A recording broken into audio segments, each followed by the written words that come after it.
14 तारीख दी गई थी इलेक्शंस के लिए, 11 है आज, लेकिन अभी दूर दूर तक कोई इलेक्शंस की सूरत हाल नज़र आ रही है। चले अगर कोई बात नहीं, 14 गुजर गई है तो अगले महीने से ही जुलाई की फर्स्ट में जो है वो आप दोबारा जो है वो डिमोलिश करें हर चीज़ और उसके बाद स्टार्ट कर दें, मगर इलेक्शन चाहिए। 14 को हो, 15 को हो, या अगले एक महीने के बाद इलेक्शन चाहिए ताकि लोग जो हैं वो सिलेक्ट करें और खान साहब आएँ। जब कोई भी आए वो बंदा आएगा, इंशाल्लाह खान साहब आएंगे।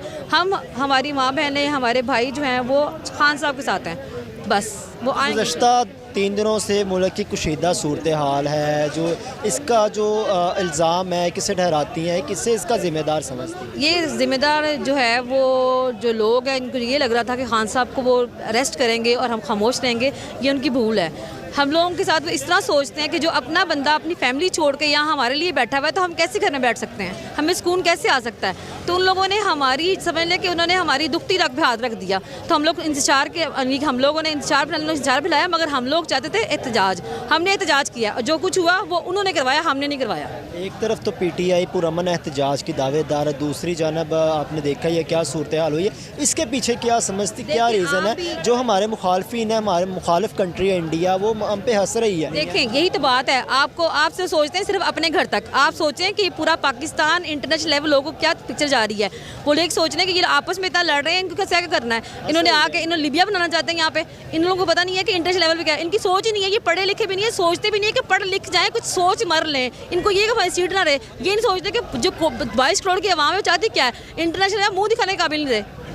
और हम लोग को लीबिया में पहली बार हुआ है कि साबिक वज़ीर आज़म को गिरेबान से पकड़ के इस तरह हरासत, वो दहशतगर्द है, कोई क्या समझे दहशतगर्दी में मुलव्वस रहे हैं? बिल्कुल भी नहीं, ऐसा हो भी नहीं सकता कि इंसान जो है वो एक पढ़ा लिखा इंसान जो है वो हमारे पास आया है और 75 साल बाद पढ़ा लिखा इंसान आया। और हम लोगों का ये हाल है कि हम लोग सोचते हैं कि भाई जो नवाज शरीफ था या वो गुजर गई जो मोहतरमा बेनज़ीर भुट्टो का जो बेटा है, जो भुट्टो नहीं है जरदारी का बेटा है, वो जो है वो मुल्क को संभालेगा। वो बच्चा, कल का बच्चा, वो क्या संभालेगा मुल्क में? भुट्टो जिंदा रहे, वो यही सूरत हाल है। बस वो जिंदा उनके घर में है, हमारे पास नहीं है। अब अवाम जो है वो जो खान का जो रिपोर्टर है ना, जो खान का जो वोटर है वो निकल चुका है, ठीक है। इंटरनेशनल लेवल पे हम लोग इंतहाई बदतरीन तस्वीर दिखाई है इन सब ने, और ये लोग वाज़ेह हो गए हैं। इनको ये नहीं पता कि पाकिस्तान एक डेमोक्रेटिक कंट्री है और यहाँ पे for the people by the people, हमारा हक है, हमारा मुल्क है, हमने चलाना है। आप लोग कौन होते हैं यहाँ पे करने? अच्छा, बेबसी का ये आलम है कि इन 3 दिनों में अभी तक नेट नहीं बहाल किया गया।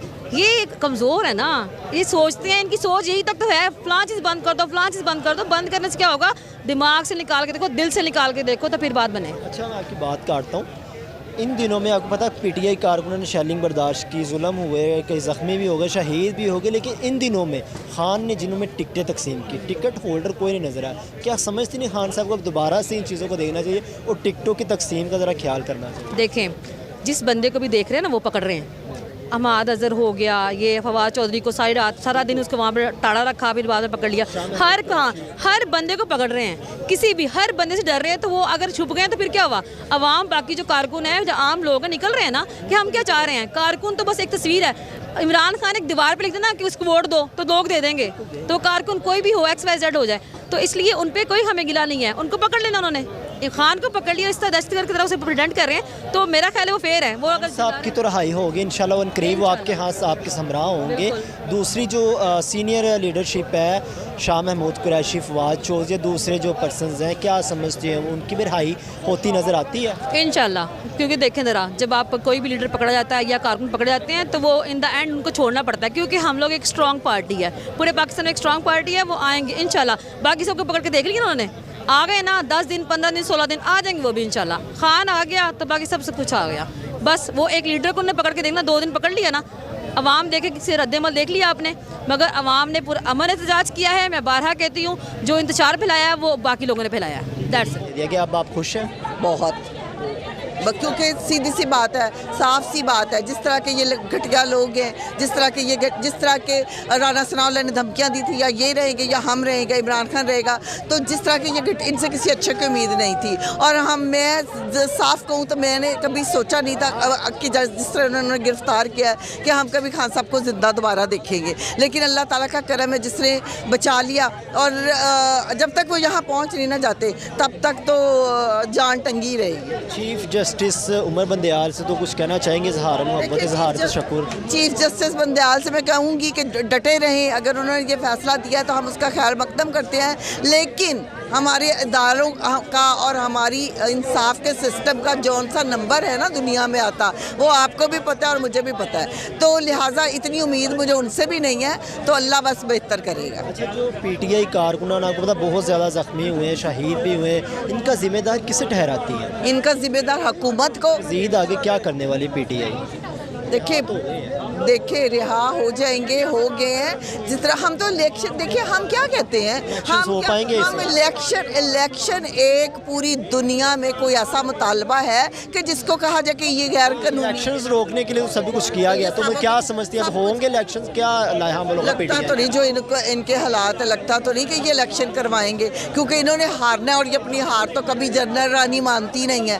जनरल रानी जो है वो क्यों जनरल रानी है उसका सबको पता है, और वो जो है उसकी ख्वाहिशात पे किस किस तरह से अमल कराया जाता है, जो वो इतनी भी हसीन नहीं है। मैं कहना चाहूँगी पागल मत बने, मैं पैगाम देना चाहूँगी कि पागल मत बने, इतनी भी हसीन नहीं है, फेक ब्यूटी है।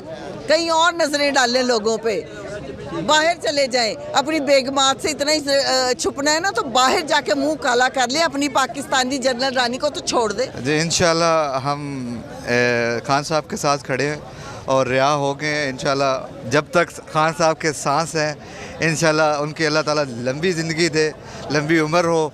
हम उनके साथ खड़े हैं, साथ खड़े रहेंगे और खड़े भी हैं। और बहुत हमने भी कोशिशें की हैं, उनकी भी कोशिश है, हिम्मत है उनकी कि 74 ईयर्स के बंदे ने इतनी हिम्मत दिखाई। अब मैं अपने बच्चों को भी यही तरबियत करता हूँ कि खान साहब जैसा बने। मेरे भी 3 बच्चे हैं, मैं चाहता हूँ कि मेरे बच्चे भी ऐसे हों जैसे खान साहब की तरबियत हुई, और इतने पक्का और अच्छा लीडर, ईमानदार लीडर। और हम ऐसे ही पाकिस्तानी लीडर चाहते हैं जो पाकिस्तान को इस तरह चला सके।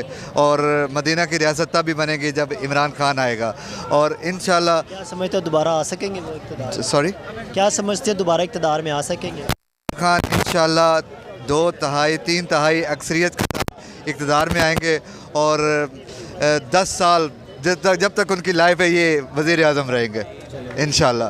आप मेरी बात ये रिकॉर्ड कर लें, और ये जब आएंगे फिर ये नहीं उतरने वाले इंशाल्लाह। ये इनकी हुकूमत इतनी अच्छी बनेगी, इतनी अच्छी, कोई इनको उतार भी नहीं सकेगा। और ये कामयाब इंसान है इंशाल्लाह। अल्लाह ने इनको कामयाब करना है और सुरखरू करना है, हम होंगे कामयाब। सो नाज़रीन, ये था आज का हमारा प्रोग्राम जिसमें हमने आपको ज़मान पारे की सूरत हाल दिखाई और यहाँ पे मौजूद पीटीआई कारकुनान से बात की। तहरीक इंसाफ के कुछ कारकुनान यहाँ पे मौजूद भी हैं, कुछ कारकुनान अभी यहाँ पे आ भी रहे हैं। उम्मीद करते हैं आज का प्रोग्राम आपको बहुत पसंद आया होगा। इसी के साथ अपने मेज़बान राना आफ्ताब को दे इजाज़त और देखते रहिए लाहौरी जलवा।